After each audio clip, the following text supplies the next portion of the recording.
Welcome to the Dynasty Fantasy Football Show. Here are your hosts, Alex Klausner and Zach Donovan. All right, and welcome to the Dynasty Fantasy Football Show, where Dynasty never sleeps. This is our NFL Week 5 reaction. We are going through all of the action from Sunday and Monday. We are, however, going to use a slightly different format on this episode than we have in previous reaction episodes. So instead of going game by game and reviewing each and every single game, what we are going to do is we are going to go position by position and highlight some of the top performers, some of the worst performers, some of the guys you want to be in on, and some of the guys you want to be out on in each of these position groups. Now, before we dive into fantasy, we got to start with a little bit of reality. We've got yet another hurricane barreling toward the state of Florida and, where Zach currently lives, and where our man Bobby, who is not on the show with us currently because he is on vacation in the middle of the ocean where that hurricane is. So yeah, we've got a couple of our people kind of directly in harm's way of this thing, and so just want to say, hey, hope you guys stay safe. I am not in Florida. I'm safely in the city of Chicago, where I don't think we're going to get hit. You never know, though. Chicago, anything can happen. Now, just want to say, again, thoughts with our family and friends in the state of Florida, as well as our crew. Speaking of our crew, I am joined today by Zach Donovan, who is right there with me to break down these games with you. And so we will start off this show with the quarterbacks, the quote-unquote most important position in football. So game balls go out to, drum roll please, Zach, you give us your first game ball. Joe Burrow, man. This is him hitting his ceiling. This is why he's a Dynasty QB1. The Ravens are an intense matchup for any offense, and Joe Burrow came out and threw for 30 passes, 392 yards, and 5 tutties. He has 77% completion almost, and, like I said, this is why he's a Dynasty QB1. You were just waiting for him to prove he can do this. Yes, he does the slow start thing. But at the end of the day, if you bought low on Joe Burrow like I did in a couple leagues, you're feeling good. Oh, definitely.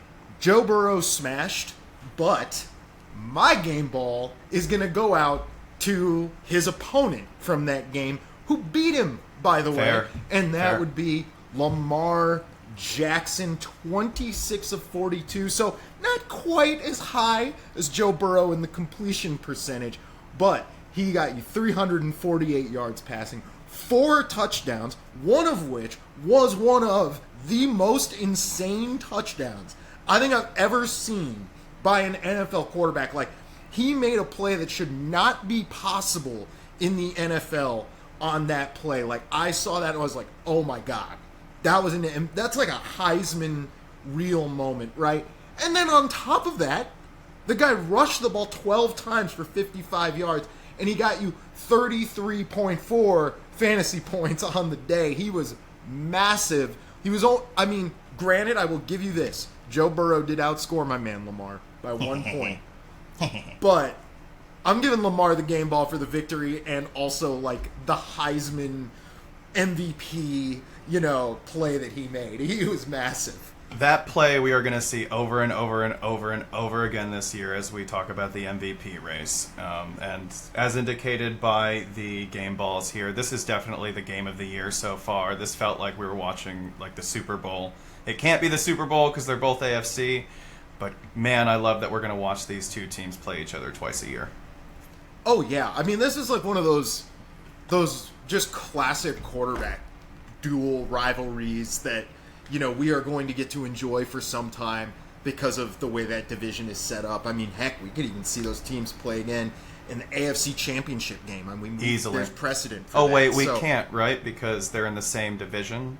So no, what I'm saying is, we've seen that happen before. I can specifically remember the 1999 Titans played the Jacksonville Jaguars 3 times that year. Those are the only 3 games the Jacksonville Jaguars lost the entire season. And that's why Jags fans hate the Tennessee Titans. Jags Bane. Now, speaking of some hate, all right, so these are some players you may have hated to have in your lineup as we give out our bell of shame. Shame. Shame. Ding! And I'm going to start off with my man, Sam Darnold. I mean, dude, I've been this guy's biggest defender all season. And then he comes out and he does me like that. I mean, he just puts that egg just square on my face for being such a Sam Darnold stan. All right, 14 of 31, under 50% completions in this game, 179 yards, no touchdowns when you've got Justin Jefferson and Jordan Addison on the field, threw a pick, had 5 rushing attempts for all of 11 yards, and got you 5.3 fantasy points this week. I mean, just an absolutely shameful performance from my man Sam. So, Zach, why don't you go ahead and give me who you are ringing the bell for as you give out the shame to... Oh, we're ringing the shame bell for Andy Dalton. I mean, you didn't expect him to keep lightening it up, but, 136 yards on 18 attempts for 0 touchdowns and a pick for even less than 5 fantasy points. You expect a little better than that based on what we've seen. So if you were kind of on the fence with Andy Dalton and he impressed you and you finally slotted him in this week, you got burned. Oh, yeah. And it affected the entire offense. What seemed like, hey, the offense is up because Bryce Young is gone and we got a competent veteran in there, that plummeted. So we're coming back to earth with the Carolina Panthers, and them being a bad team means you're going to have weeks like this. Absolutely. The Red Rifle definitely backfired on you this week, and you got shot instead of your opponent. Now we're going to move into the quarterbacks that we want to get on our Dynasty rosters this week. Why don't you go ahead and tell us about your top acquisition this week, Zach? Who are you looking to get in Dynasty and why?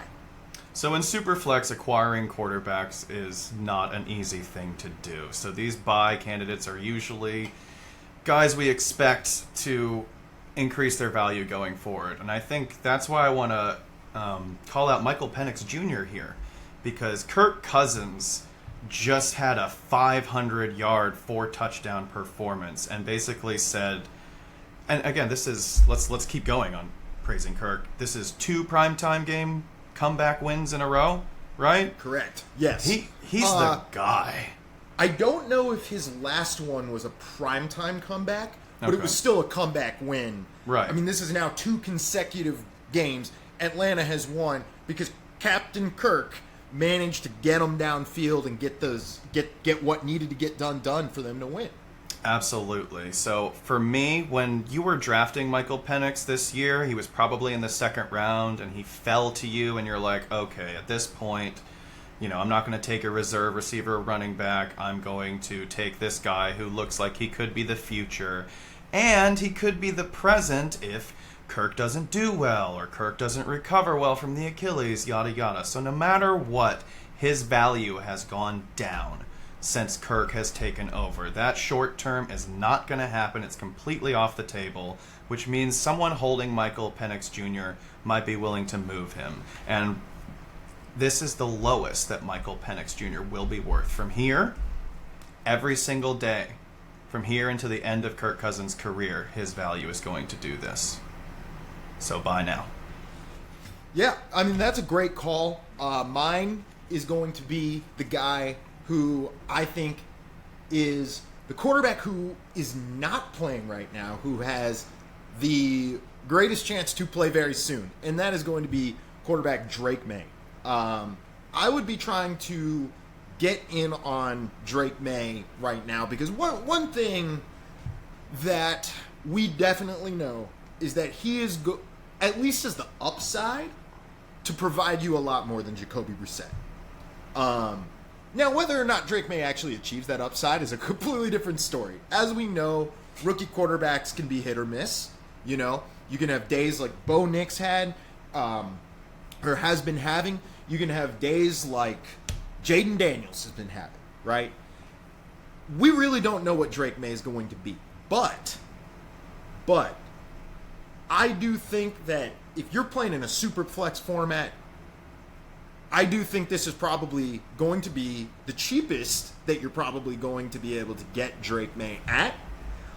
Because I think that once he does start going onto the field, he is going to be able to produce a decent stat line. I don't know that Drake Maye is going to smash. I don't know that he's going to win a lot of games. But I do think he's going to be able to go out there and at least do better than Jacoby Brissett has been doing and provide for a decent QB, low-end QB2 at the least.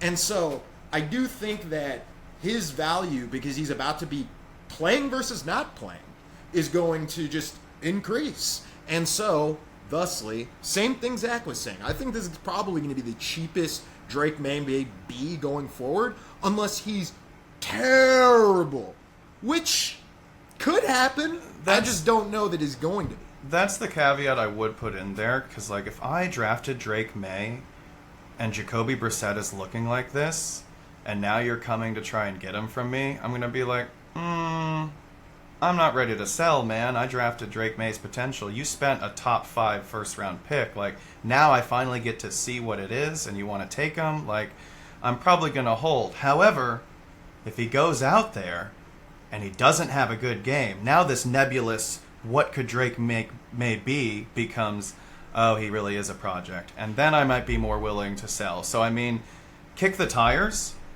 but if you get rebuffed, just come back next week if he has a bad performance and see what it's like. That is a great point. I guess my thing with Drake Maye is I just see the arm talent, you know?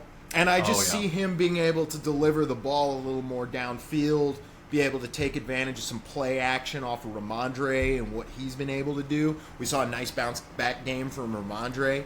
You know, shout out to him. So I do think that there is an opportunity for Drake Maye to come in here and get some fantasy value. Now, another thing is, if you're in a single quarterback league and for some reason you need some QB help, I think he's going to be an easier acquisition than, say, like if you're in a super flex league. Sure. In my single quarterback leagues, I didn't see Drake Maye even get drafted in one of those leagues. Mm-hmm. Like, he fell out of the second round. So I think that there's going to be, first of all, in that kind of league, you may even see him on waivers right now. But second of all, the guy who has him may not have made such a significant investment in him that he's like sitting there thinking like, oh yeah, man, Drake Maye, this is my long-term future, okay? So just something to think about. You're preaching to the choir on Drake Maye's arm talent. I think he's got the traits. He just might be a little bit of project, kind of like A-Rich, you know? Yeah, I mean, it's your classic thing. Like, it's your classic thing of traits versus like reality, or like traits versus comprehension, reality, et cetera, et cetera, et cetera. You know, like, he's an exciting guy. I mean, it's basically this thing of, in real life, I tend to go away from the toolsy quote-unquote quarterback. I would much rather have a Tom Brady kind of guy, or a Brock Purdy running my offense than a Justin Fields, right? Like, you know, hey. Heard that. But my point being is that in fantasy, that's a completely different calculus. I'll go for the toolsy guys all day, right? Whereas, you know, for example, and I mean, it's just the difference of reality versus fantasy. In reality, you want Patrick Mahomes to be your quarterback, but in fantasy, maybe not so much right now. You want Josh Allen, Well, do you? Not this week. Not this week. You know, maybe when Sean McDermott is gone. Yeah. Yeah. Okay. Now speaking of quarterbacks you do or don't want, let's get into some quarterbacks you don't want on your roster right now. So Zach, why don't you go ahead and give me the quarterback that you are selling off of any Dynasty roster that you have right now? Give it to me. So Daniel Jones is my call out for this sell as a Giants fan. Daniel Jones has been a good fantasy quarterback before. So I think because of his rushing, again, this is the game we play, 38 yards rushing is the same as 2.5 times 38. What are we at? That's almost 100 passing yards. Basically turns his 257-yard passing day for 2 touchdowns in a 357-yard passing day. So he's in scored terms of points. Equivalent fantasy point value, right? He got 22 fantasy points today with under 300 passing and only 2 touchdowns. So he's a serviceable guy. If someone needs a quarterback, you can make the argument that Daniel Jones could make it beyond this year if we do it all over again and we finish too well to draft a new guy. So you can sell that he still has maybe another year. You can sell that he scores points regardless of how bad he is at the actual game, just like Justin Fields. There's room to sell him to a contender. So I would do it. I would give it a try. Man, I wasn't going to just disrespect Justin Fields like that, but I guess I am because I'm also making him my top sell of the week. He went 15 of 27, only 55% completion percentage for only 131 yards. He did throw 2 touchdowns, though, and he also did give you 6 attempts on the ground for 27 yards, good for 15.9 fantasy points on the day. The reason I'm saying sell Justin Fields, even though right now I do think he is a good, solid QB2 who has got QB1 weekly upside, the reason I think you want to get out from Justin Fields now is because I think his dynasty value is seriously about to go way, way down. And the reason being is because the Pittsburgh Steelers have started losing games with Justin Fields as the quarterback. And when they are starting to lose games with Justin Fields as the quarterback, well, there is another guy in that room right now who is supposed to have that job to begin with, who is just waiting to get back on the field. And when he is available, I think Mike Tomlin now at 3-2 versus 4-1, 5-0 is much more likely to pull that Russell Wilson card.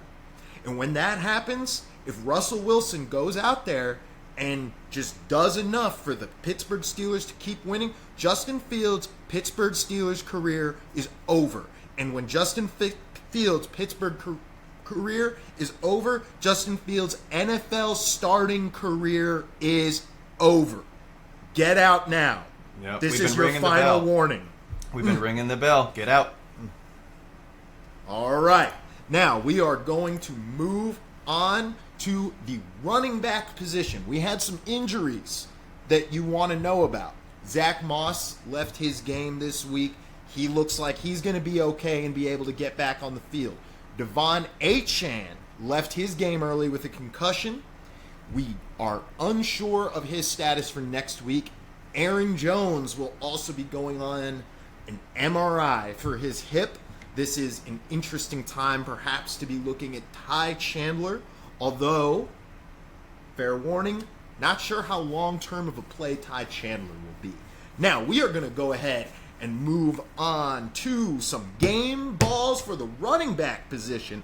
So I am going to start off with a little drum roll. Zach, why don't you give me your running back game ball? I'm going to go with James Cook on a day where the Buffalo offense couldn't get anything done and Josh Allen threw 9 completions. James Cook was the only one that could be relied on. They gave him the volume. Everyone who was doomsaying James Cook last year, saying it was a efficiency thing, he's not going to get the job, they don't trust him, he never gets the scoring opportunities, blah, blah, blah, Josh Allen's going to vulture this and that. It's not true. James Cook is the workhorse back for this team, and the Buffalo offense normally is a good offense to hitch your wagon to. He's proving his believers correct. I just had to give him a shout out because being the only one on the Bills who looks good is a tough thing to do. I'm with you on the Cook thing. I mean, I've definitely been more of a sell James Cook because of some of the usage issues, that he's been seeing. There are times where the team's out of the game and they're giving the ball to Ty Johnson. Mm-hmm. There have been times where they're just throwing the ball all over the place. There's just reasons why they just, for some reason, don't give James Cook 20 carries a game. like a back of his talent should be given. Yeah. You know, one thing I will never say is that James Cook is a talentless running back or anything like that. I think he's a great talent. And I think he deserves this kind of workload on a weekly basis. Now, whether or not he gets it from Buffalo all the time is one thing, but when he gets it, God, he delivers, man. And he is a good player. Don't get me wrong. Now, the game ball that you and I think you wanted to give that game ball almost because, like, I kind of had already said I'm giving the game ball to this guy. That'll be a theme. Would be Tank Bigsby from the Jacksonville Jaguars. He absolutely smashed for you this week. 25.9 points. Say it with me. Tank Bigsby, the top running back scorer in PPR this week. 13 carries, 101 yards, 2 tutties, massive runs. He also added a reception for 28 yards. So here's my question. What are we thinking about the dynasty value on Tank Bigsby going into kind of these next few weeks? Are we thinking that maybe the Jacksonville backfield could be his before long? I don't think ETN will ever go away just because of their commitment to him, the investment, his chemistry with Trevor Lawrence, and I think they're, no matter what, even if Tank Bigsby takes on the primary carry role, ETN has the receiving role locked up, and that's what matters in PPR. So I think this is more of a situation where both backs are going to be viable if Tank Bigsby can keep doing what he's doing. Now, his stat line, this is 13 carries and 1 reception. This is 14 touches. He was buoyed by 2 touchdowns and 3 massive plays. So this is going to be hard for him to recreate. But if he can keep this energy, it is 2 weeks in a row that he's done really well, then you're looking at a backfield where you want both pieces. Absolutely. I think he is definitely a guy who kind of looks like he's going to be a little more of like what I just was talking about with James Cook, where his attempts are not really going to be like commensurate to those of like a bell cow running back. But if he can stay efficient, he can still have massive fantasy days for you, much like James Cook does on his 13 carry, 100-yard days that he has. So now that we've talked about our great performers, let's get back into handing out some bells of shame. Shame. Shame. Ding! Who are we ringing the bell for this week, Zach? Well, I'm going to give this one to you. This one, I did not want to choose someone different for the sake of choosing someone different. I think you called out Breece Hall. He's such a standout for the bell of shame here. We've got to just double up on him. 9 attempts for 23 yards, 2.6 per attempt. 4 targets for 3 catches, but he only got 14 yards. What is that? Let me do some quick math here. That is 12 touches for 37 yards. That's like 3 yards a touch. Less than 3.1. I mean, it's horrible. And his 6.7 points of PPR is largely buoyed by the fact that he caught the ball 3 times. So if you're playing him in a standard league, you're getting, 3.7 points here. Like, this is ridiculous for a guy who should be an RB1 weekly, right? Yeah. And I mean, and it's not just Braylon Allen's eating his carries and Braylon's dominating now. It's like Braylon's looked terrible too in this game. And honestly, he got nothing. That's why on the show, Doc, you have Breece Hall as the bell of shame, and I have the Jets O-line. They were horrible. They were letting Aaron Rodgers get destroyed, and they couldn't. When Braylon Allen and Breece Hall can't get anything done on the ground, something's wrong. And you know what? Robert Saleh, he just got fired. This has got to be a part of it, right?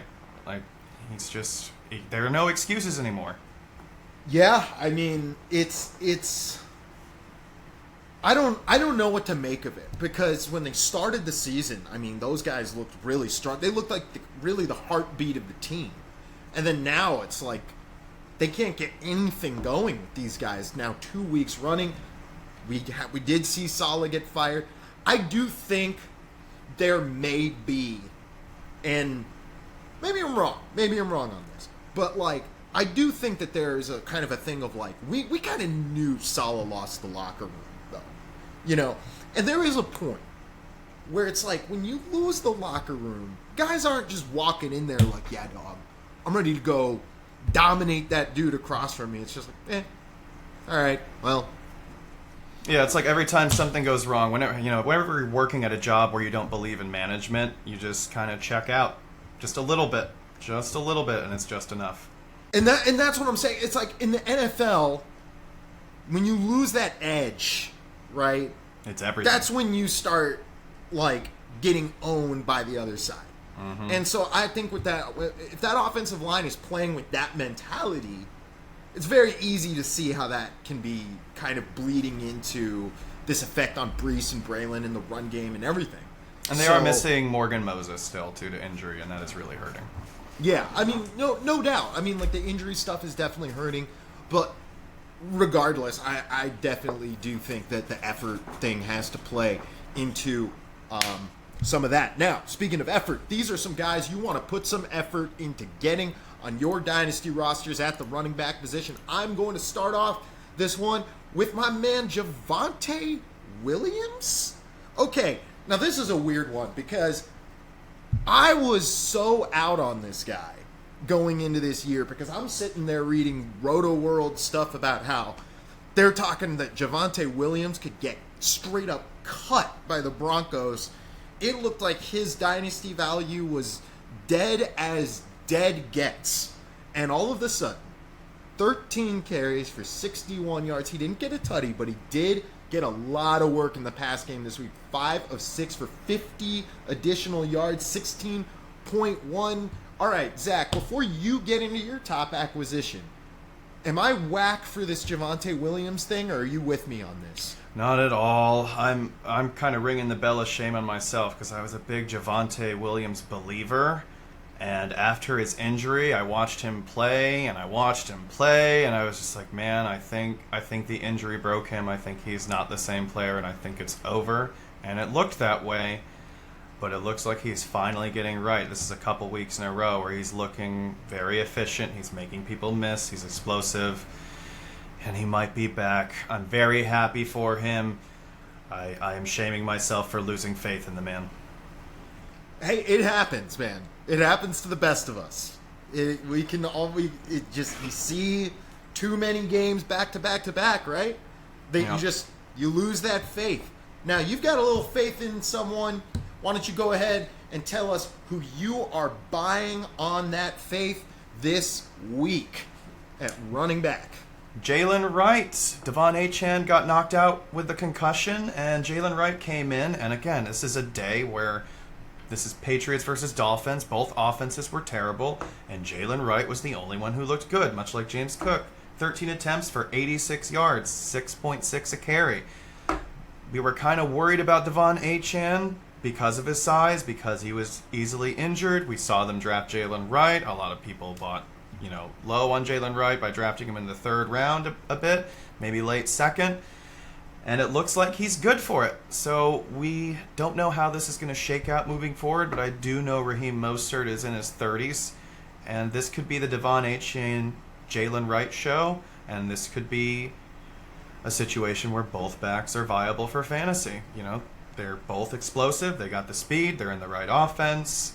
They each have the size where they can be knocked out, and one of them could get the full workload. I'd grab him and make the case that, hey man, this was a flash in the pan. Devon Achane is coming back. Let me just get something. Have them throw Jalen Wright in the trade to sweeten the deal for you for something, and kind of be like, yeah, he'll be good for some spot starts when really he'll actually have some standalone long-term value, I think. One thing you mentioned with Mostert is his age, and I do want to caution people against treating Raheem Mostert kind of the same way you treat your average 30-year-old running back. One thing to know about Mostert, his career started rather late.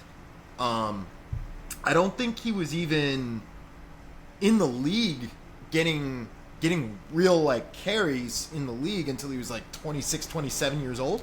So, what I'm basically saying is, I think that Mostert's, like, the mileage on his body, you know, is not the same as your average 30-year-old running back. Sure. So I want to caution against, like, being like, oh, he's 30, just he's done. You know, his body's actually been a lot more, say, well-preserved just by the fact that even since coming into the league at an advanced age, he's always been in these committee systems. He's never really been given the main workload too often, except for, like, spot duty in San Francisco. So those are the things that I would say about Mostert and why I wouldn't be so quick to just say, oh, he's out of the way, you know, as soon as next year or whatever. Now, I'm going to go ahead and give you the guy that I'm selling. And Zach, tell me if I'm wrong here. All right. I'm trying to get rid of Devin Singletary because Tyrone Tracy came in and was the man this week. Am I wrong? Tyrone Tracy was the man this week. It might be a little late because Tyrone Tracy was the man. You're going to have to convince him, kind of like Jalen Wright, that it was just a fever dream and Devin Singletary is going to come back and take the workload away from him. See what you can get. I agree. Devin Singletary is not someone I want to be relying on. The one thing about Singletary that I will say, and this is the case I would essentially make if I'm the Singletary owner trying to sell him to somebody. Mm-hmm. And if there's somebody that's really sitting there going like, Tyrone Tracy's about to take the job, I'm not going to do it. The thing about it is, don't forget how much of a stink they kind of made about getting Devin Singletary as a replacement for Saquon Barkley. Like, the organization almost, in a way, like, there's some incentive for them to kind of make Devin Singletary a little more of a thing. Plus, also, they're paying him more. Just, you got to remember, as a Dynasty player, it's good policy to think about what teams are telling you based on what they put on guys financially. Now, I'm not saying Devin Singletary is so highly paid that Tyrone Tracy can't, like, eat into his workload. But I do think that there's going to be more of an incentive for the team to give Devin Singletary more of a chance to not just lose his job in 1 week due to injury. Put it that way. I agree. I honestly would be willing to sell Tyrone Tracy at this point, simply because this is kind of the formula where, the young running back is coming to take the job, but he's not a young running back. He might be a rookie, but this dude is 24 years old with no draft capital. I think he could be a one-year imposter, and the Giants draft the real replacement in this upcoming draft. Totally possible. Totally possible. Now, speaking of imposters that we want to get rid of on our fantasy rosters, Zach, why don't you give us the running back that you are dumping off your shares of this week? We've been ringing this bell a while, but we kind of got to keep doing it. You know, we're kind of hammering you, like, stop procrastinating, get rid of this guy. Chuba Hubbard, 13 attempts for 97 yards, 7.5 carries, 1 touchdown, 4 of 4 targets, -2 receiving yards. But hey, that's a profit in PPR, you know? Yeah. 4 minus 2, 4 or minus 0.2, that's 3.8. Even in a day when they were terrible, he did well, 17.5 points. He's a great running back. I really wish the Giants would go get him. I don't know why the Panthers won't commit to him. I do now, though, because Jonathan Brooks will come in. Jonathan Brooks is a really, really, really good running back. He's going to take over this backfield. Chuba is going to get Zach Mossed like last year. So get rid of him before that happens. You don't know where he's going to be playing. I guess any situation would be a better situation, but I just don't see him becoming a mainstay in fantasy for longer than this year or next year, you know? Right. Okay, well, that will wrap up our running back section. We are now moving on to the wide receiver position. And we are trying to identify the guys that we want. Now, first of all, we have to talk about a couple injuries here. We had Nico Collins leave his game with a hamstring injury. We also learned this week that Rashee Rice is now out for the season. At least expected to be out for the season.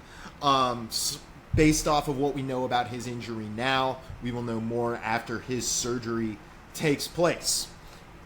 We are now going to, after announcing those injuries, move into the game balls for our wide receivers. And so we will start off with Zach's game ball to his man's Garrett Wilson, baby. Garrett Wilson, I told you to buy low. I told you this guy was a dynasty wide receiver one who is having some early struggles. And if you can get him for a first, take advantage of that impatience. He would be good for it. He had 22 targets. That's more than completions for most quarterbacks this week. He's 13 of them got caught, 101 yards, 1 touchdown, almost 30 fantasy points. It's over. No one's going to sell Garrett Wilson anymore. This is what you were waiting for. And now the elephant in the room on the Jets, Robert Saleh, is gone, and things are probably looking up for that organization. Garrett Wilson to the moon, baby. Well, I'll say this. I'm not so convinced that Robert Saleh is getting that guy out of the room is just going to fix the 40 years of organizational rot that exists with the New York Jets. But, you guys can keep dreaming. It's going to start the healing. It's going to start the healing. That's okay. It's going to start the healing. Yeah, just like firing Rex Ryan was going to start the healing. Just like firing Adam Gase was going to start the healing. Just wait. Wait. I mean, you're right. I mean, somewhere, the ownership treaded on an Indian burial ground, and the Jets have been cursed ever since. I have never seen a more cursed franchise than the New York Jets. Yeah, no, I mean, I think the thing, just not to make this a big aside about just the Jets, history of just comedy. Sorry, Jets fans. Butt fumble. We don't forget. The butt fumble isn't what I was going to even talk about. I know. I'm talking, the one that did it for me was it's official, they're cursed, was when their quarterback got knocked out for half the season because he got punched in the locker room by his own teammate. And it almost happened again to Sauce Gardner. Not the locker room, but his own teammate concussed him. Almost. The Jets are it's so clown shoes. I just want to, it's the Benny Hill theme. Freaking yakety sax. New York Jets, bro. Oh my gosh. All right. On to our next wide receiver game ball after that one. With the Jets just catching all of the strays right now, which was Cincinnati Bengals wide receiver Jamar Chase, who absolutely smashed for you with his 10 of 12 receptions and got you 193 yards, 2 touchdowns for 41.3 PPR points. I know, Zach, you had to give your mans Garrett Wilson the game ball, but yeah, I mean, Chase was an absolute dominator for you. This is the kind of game that you almost you dream of when you draft a guy like Jamar Chase to be your wide receiver one. You're imagining this kind of day coming from him at least once or twice a year. Just an absolutely massive day.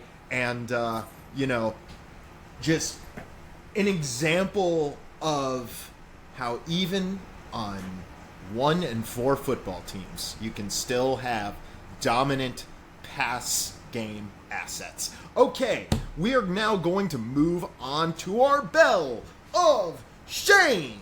Shame. Shame. Ding!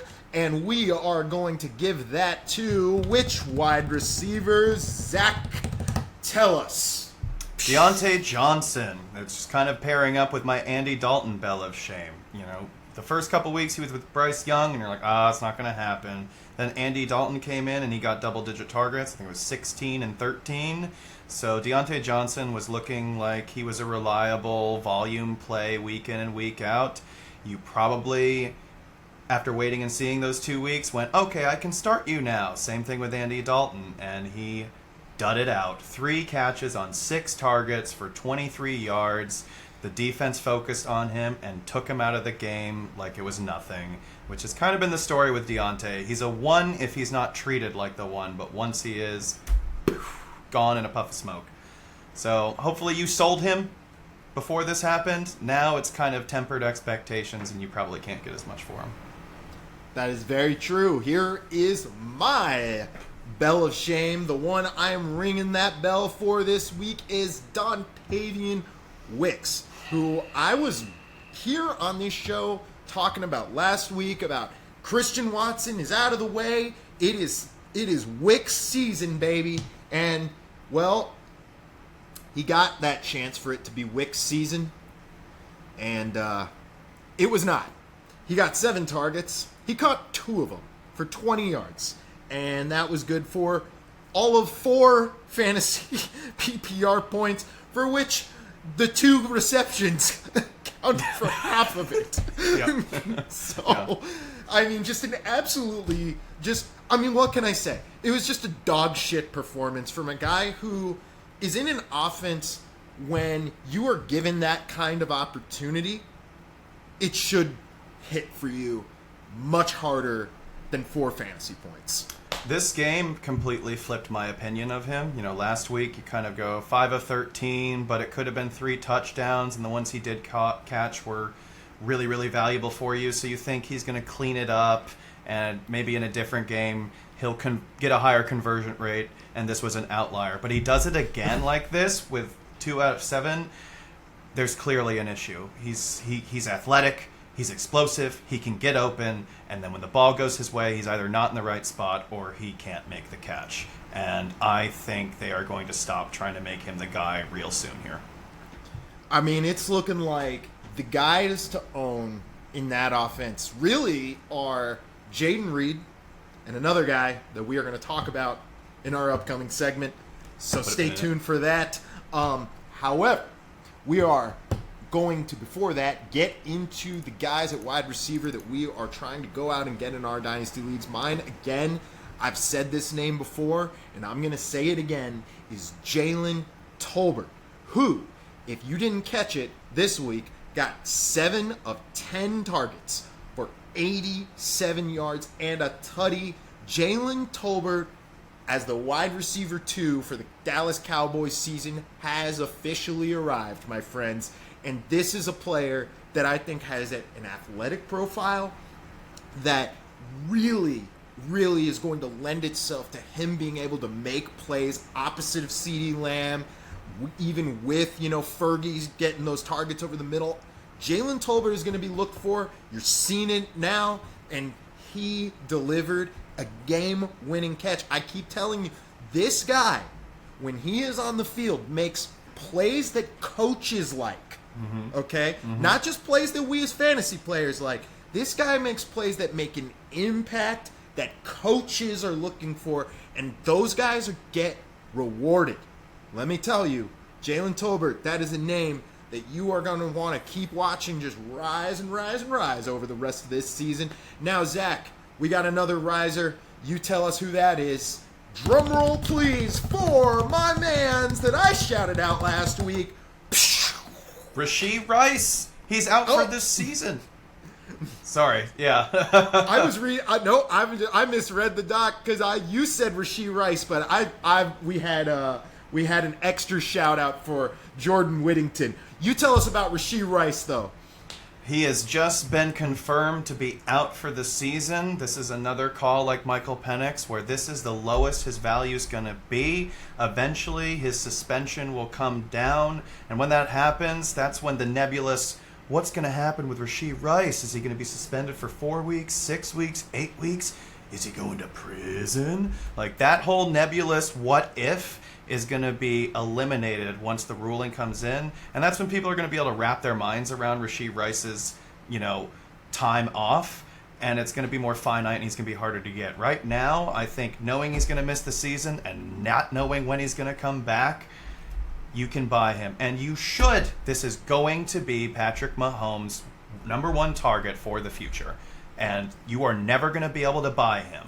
This is how you make God squads. You wait for these guys who are set up, these guys like Nico Collins, these guys like Rashee Rice, who are looking like the #1 target for the most talented quarterbacks, and they're going to miss a ton of time. This is where you buy the injury dip. And then a year or two from now, you're looking at your squad going, thank you, past me.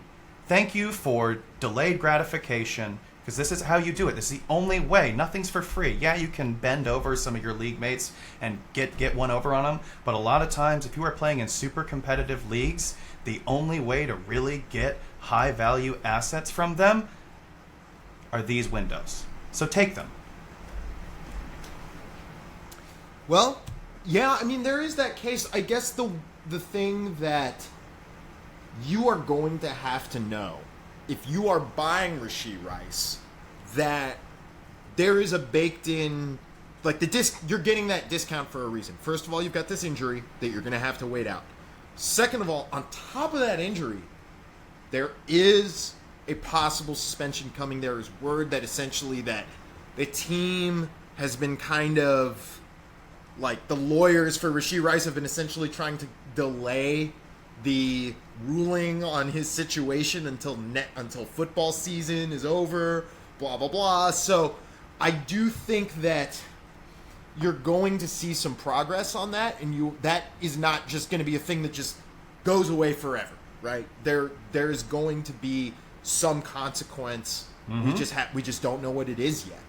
Now we are going to move ahead into the guys that we are selling off our teams at the receiver position. My guy this week would be another New York Giants player. I said a New York Giants player for a running back. I'm going to say a New York Giants player for receiver. That is wide receiver Darius Slayton, who, if you for some reason still have on your fantasy roster, just go ahead and cash that chip while you can, because Malik Neighbors is about to come back, and when he does, ain't no way Darius Slayton is getting 8 of 11 for 122 yards and a touchdown. I mean, a great game for our man Darius. It's awesome to see him get back into the mix. No disrespect, I actually really like Darius Slayton. And I've been wondering for a long time why he has not been more involved in the Giants' pass game. I'm sure you as a fan probably are wondering the same thing. But the good news for Darius, if you for some reason aren't going to try to cash this in while you can, is that he will be a free agent after this season, and he does have the opportunity to get out of New York and into a better situation where maybe he can earn some more playing time and really cash in on a guy whose talent, when he gets on the field, he usually smashes. Oh, agreed. I think he's one of those underrated guys whose production will outpace his value. So he's a great depth piece. He's a great depth piece. However, when you are thinking fantasy, right, this guy is not necessarily, I think, going to be consistently getting onto the field, being a consistent dominator, unless he gets a wide receiver 2 job. Right now, that belongs to Wan'Dale Robinson, and the wide receiver 1 job belongs to Malik Neighbors. Mm-hmm. So at best, you're talking about Daniel Jones, wide receiver 3. How much fantasy value does that realistically hold? Yeah, he's just a spike week guy, which is why I like him as a depth piece. He's not worth much trade value, and he's not a week-to-week reliable guy. He's one of my guys is on bye week. Throw Darius Slayton in, Yeah. Now, you had a different sell other than Slayton. I'm saying capitalize on the spike week. You are saying maybe capitalize on the Nico Collins injury news? Because you are saying sell Stephon Diggs. Give us the case. I've been ringing the bell on Stephon Diggs. I think he's a one-year rental, and the future of the Houston offense is Tank Dell and Nico Collins. I think with Nico Collins going out at least for a week, maybe 2 weeks, I think there's opportunity for someone to think that Stephon Diggs is just going to take over. And I think selling him before the reality smacks you in the face, that really it's all the other guys that are just going to get more opportunities, he'll lose value after this week. So I've been on sell high on Stephon Diggs for a while. I don't like holding on to these older guys who have 1 year under contract just because of their situation. If you're in a deep format and you're contending, you probably just have to keep flexing Stephon Diggs in there.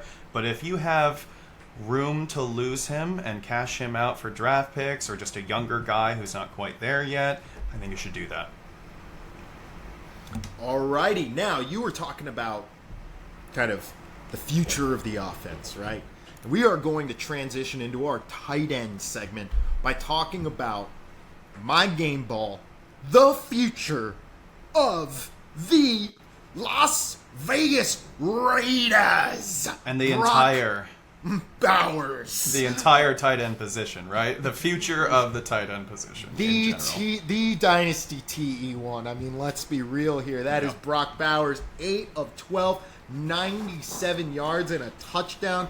That, my friends, was good for 23.7 PPR points.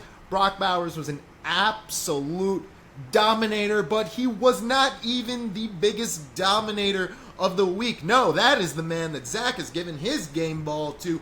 Drum roll, please, for the top tight end of the week. Tucker Kraft. This is the second week in a row he's been the number 1 tight end in fantasy. He's what you're looking for. He is in a super high volume passing offense. There isn't a lot of a competition around him that's doing well. It's just Jaden Reed and him, and everyone else kind of just has a little spot play here and there. He's really panning out. I'm really impressed with it. I don't think it's going anywhere. I think he's building trust, and not just with Jordan Love, but with LaFleur. It might be a bit too late to get him. That's why he's not on my top acquisition list. But man, if you have him, you're not letting him go. Not in tight end wasteland. You might be able to make a case to the Tucker Kraft owner about target share, because he did only get 5 targets, so he's doing a lot of this work on efficiency. You know, you're getting these big spike weeks off touchdowns, so you could sort of, if you are a very, very savvy talker with a tongue of gold, like, you know, gosh, you know what, I'm not even gonna go there. Okay, so. If you are just a smooth talker, you might be able to talk the Tucker Kraft owner into this idea of regression to the mean, right? Like, there are not, you're not going to get 2 touchdowns every week, bro. Yeah, now's the time to sell. I mean, you think he's going to get a 3rd week in a row as TE1 overall? Come on, bro. He's never going to get higher. Sell high to me for a second. Yeah, absolutely. Do it. You won't. Yeah, you won't. You won't. All right. Now, speaking of guys who won't, guys who just will not get you fantasy points. All right, here come our bells of shame, shame, shame. For our tight ends, and mine goes to Buffalo Bills tight end Dalton Kincaid, who was drafted in the 1st round last year in the real NFL draft and also in basically every Dynasty rookie draft. And if you did that, my condolences, because he's been really not good. We are now in year 2, and we are getting days like this. 2 of 6 for 34 yards for 5.4 fantasy points. That is some Kyle Pitts shit right there. So, like, I am just not in on Dick Kincaid at this point. I don't see him being a guy who's going to assume this, like, slot god role in this offense like everybody thought he was going to do.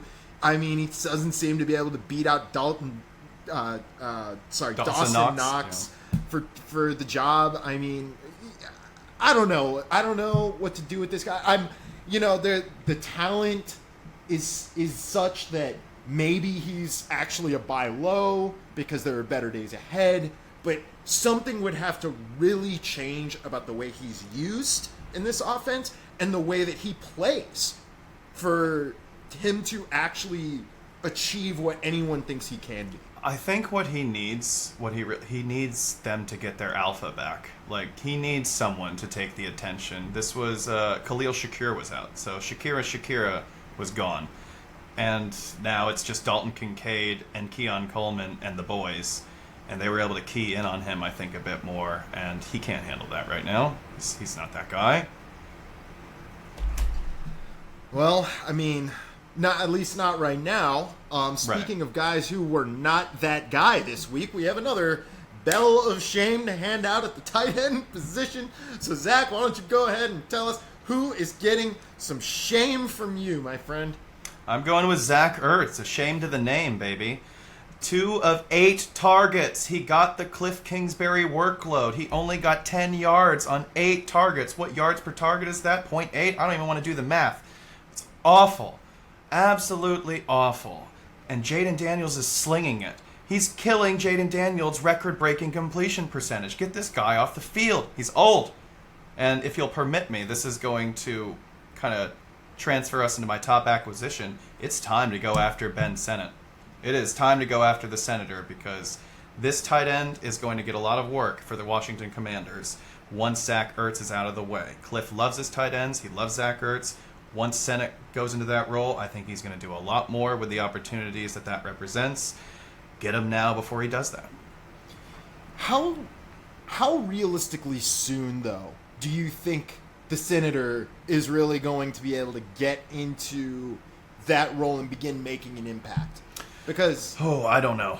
But the point, actually, I hope it's later, right? You want every week to go by and the Senate owner to get more and more frustrated and have it behind you. This is kind of a good strategy to take with rookie tight ends not named Brock Bowers, where you don't draft them because rookie tight ends take so long to get up. You let other people spend their capital, you let them hold, you let them get frustrated, and then you buy them from them for a second rounder later or a third rounder later when they've done nothing. Like, that's usually the strategy. It makes you miss on guys like Brock Bowers, but 99% of other tight ends that hit, they did not come in out the gate swinging. They got sold for cheap, like the George Kittles, the Travis Kelce's, the Tucker Crafts. Like, just don't draft them, buy low. And yeah, that Senate owner is frustrated, and let him keep getting frustrated. You know, you made a great point just now about don't draft them, buy low with the tight end position. Because who did I just mention? 2 guys in the Bell of Shame thing that I was talking about with Kincaid and Pitts, both of whom were viewed as these transcendent receiving tight end talents.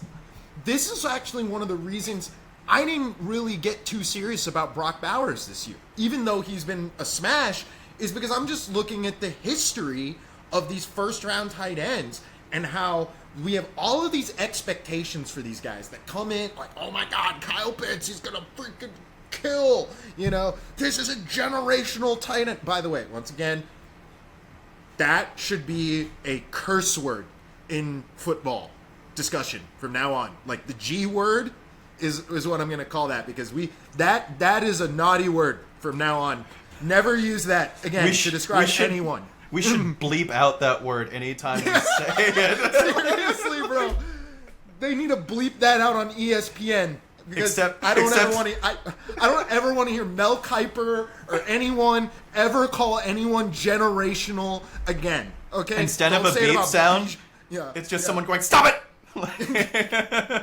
And this guy is going to be a stop it prospect for Oh my gosh. All right. Anyway. Who's your top acquisition at tight end? My top acquisition, instead of going and spending that first round pick on the stop it tight end, okay, is gonna be go get Tyler Conklin, man. This dude just caught 6 of 9 targets from Aaron Rodgers. All right. Now he only got 55 yards. So he didn't like smash, get in the end zone, but he did get you 11.5 PPR. He is looking like a guy who's going to consistently kind of be the Jake Ferguson of the New York Jets offense. Good right? call. They've got one receiver to throw to. Garrett Wilson is like their CeeDee Lamb. He's getting all the stuff. But Tyler Conklin is starting to develop a relationship with Rodgers where he's working a lot underneath and he is getting a lot of volume for his position. I think that Tyler Conklin is just a guy you want to be consistently in on as your tight end 2. In Dynasty, I'm not necessarily throwing this guy out there as my tight end 1 unless I just got nobody at that position. But as a tight end 2 spot start or even a possible flex for you, I think he's respectable. So, yeah. And I had some Conklin shares early on. I was trying to get in on him last year, and the Zach Wilson experience came in for Aaron Rodgers, and it was like, dang, and I just kind of gave up. And now that Aaron Rodgers is finally in, it's working. He's got the talent. He gets open. He's got the hands. Now he has the quarterback. Hopefully Salah leaving helps him out as well. I think it's a great call out that he could easily be the second target in this offense. He's doing better than Allen Lazard. He's doing Mike Williams is as forgettable as he's always been. So yeah, man. Our next guys that we are going to talk about, and before we wrap up our show, first of all, before we get into our sells, I did want to shout out, we did have an injury at this position. David Njoku, which almost doesn't count as an injury because he was like coming back and then he got injured again. I missed that. Okay. Yeah, he is out again, and Jordan Akins actually had to come in for him. He did get a touchdown. So maybe Jordan Akins, somebody you want to just spend a little waiver wire ad for at your tight end spot. But we're talking about sells, not waiver ads. So let's get into our sells. The guy I'm selling is a guy that Zach has been talking up as his buy a lot, and that is Brenton Strange from the Jacksonville Jaguars. Here is why I'm selling Brenton Strange, all right? Even though this guy has actually been doing really well, every week it seems like he's been in the starting position. He's gotten in the end zone. Like Trevor Lawrence loves to look for this guy in the end zone, which is a great thing. He's young, but here's the thing. Evan Ingram's coming back. That is one thing. Evan Ingram, as we know, very talented, very trusted by Trevor Lawrence in this organization. The other thing about Brenton Strange and being relegated to the bench, one of the reasons why I think I'm really out on him, is because if I'm buying him, I'm looking at him as like a long-term play, right? But here's the question. How long-term do you think that coaching staff that is creating this production for Brenton Strange is going to exist in Jacksonville? I've got news for you. Doug Peterson is in tier 5 of my hot seat index rankings, meaning I think he can get fired next week. We just saw it happen to Robert Saleh. I didn't even have Robert Saleh in tier 5 this week. I considered it, though. I will say that. All right. Now, my point being there is if Doug Peterson goes, this usage for Brenton Strange also goes. Does the new coaching staff continue that? That's the gamble you have to make. Buying Brenton Strange, that's why I'm just getting out now, because screw being in on the Jags anyway at a lot of positions. I think it's a good call anyway, like buying Brenton Strange early while he had the opportunity and then just selling before Evan Ingram comes back to someone who believes in him in the future, I think is just good business because, frankly, once Evan Ingram comes back, takes the job, does what he did last year, which is be the 4th player out of any position in catches, Brenton Strange is going to be forgotten. And he could come back and be something after Evan Ingram leaves. So you can go back in and buy. Like, play it like the stock market. Buy low, sell high. Buy low, sell high. So I think this is a great call-out. It really depends to me, as far as his long-term possibilities, on how much of a pick this was a GM pick or a coach pick. Because they invested a 2nd rounder in this guy. So it really just depends. If the GM spent that 2nd rounder because he likes Brenton Strange, then I'm not worried. But if it was a Doug Peterson pick, you're right, he's gone. It doesn't mean a damn thing anymore. But how long does that GM even stay? Because, I mean, fair enough. In terms of, like, who is Well, there's two reasons why I don't think the general manager stays. One, he is absolutely like the most hated person in Jacksonville. Like when you talk to any Jacksonville fan about what they think is wrong with their team, it's not Trevor Lawrence sucks or we don't like Doug Peterson. Actually, I think a lot of Jacksonville fans are okay with Doug. They hate Trent Baalke, the general manager, and they want him gone. The whole reason why, remember when they were coming to the stadium in clown outfits with Shad Khan mustaches and stuff? The whole reason why they were doing that was because of him, because of Trent Baalke, not because of Doug Peterson or anything like that. So, if he gets fired, if they make a change in Jacksonville, I think he's out. But the other reason why I think he's out is because I think the guy they're probably going to replace him with is Belichick. You think he wants Trent Baalke to GM for him? No, definitely not. And that would be definitely not, right? So amazing. However, he might like a tight end like Brenton Strange. So maybe I got to revisit this idea. He's a volatile asset. That's why I agree with the call out. Just buy the dip, sell the high. Buy the dip, sell the high. I think it's great. If Belichick comes in, make sure you get that guy back. Oh my God, right? You always gotta take a shot, throw a dart at Belichick's tight end, right? All right, so your sell is going to be also across the division from the Jacksonville Jaguars, and that is tight end Colby Parkinson. With Cooper Kupp and Puka Nacua out, he got 7 of 13 targets this week. Oh my God. I just announced him as a Colts tight end. Rams tight end. I was wondering what you were trying to get at there. I was like, Rams. Why did I think Colt? Was he ever a Colt? Yeah, he was. He was definitely in the Colt carousel. Yes. Now he's on the Rams, and this is his. How it doesn't get any better than getting 13 targets as a tight end. And what did he manage to get? 7 catches for 52 yards. So his underlying metrics are going to regress even without Puka or Kupp coming back, and they are coming back. He's the imposter in this offense. I would be hawking, looking at his metrics like, look at the volume. 13 targets, bro. It's tight end wasteland. You need this guy. You don't got a tight end. And I would be just milking whoever I could for this guy before he crashes back down to earth. For sure. Now, one thing we have been mentioning is the whole tight end wasteland theme, right? This week, that was not the case. Right. In fact, I think we both really struggled to find guys that were like, dang, who stunk it up this week? Because there were so many tight ends that were getting you 9, 10, 12, PPR points this week. It was really, that was actually the majority of the league were giving you actually really startable and respectable weeks. So it was certainly not, it was tight end oasis this week, I mean, yeah, we crazy. picked the only 2. I mean, there were only 2 we could find that were with Kincaid and Ertz that you had any reasonable expectation of production, and they didn't. So yeah, it was. This is revenge of the tight ends, I'd say. Revenge of the tight dude, or the tight ends strike back. Anyway, something that will wrap us up for this week. That is our NFL Week 5 review. Make sure that you join us right back here in a couple days when we are going to discuss the firing of head coach Robert Saleh on the Hot Seat Index.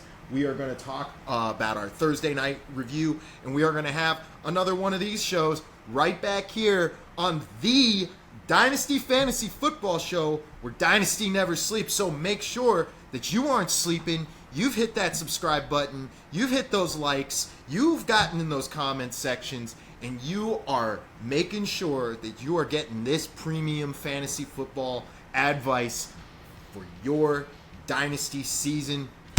That will do it for me. I've been Alex Klausner, joined here by Zach Donovan. Peace out, y'all.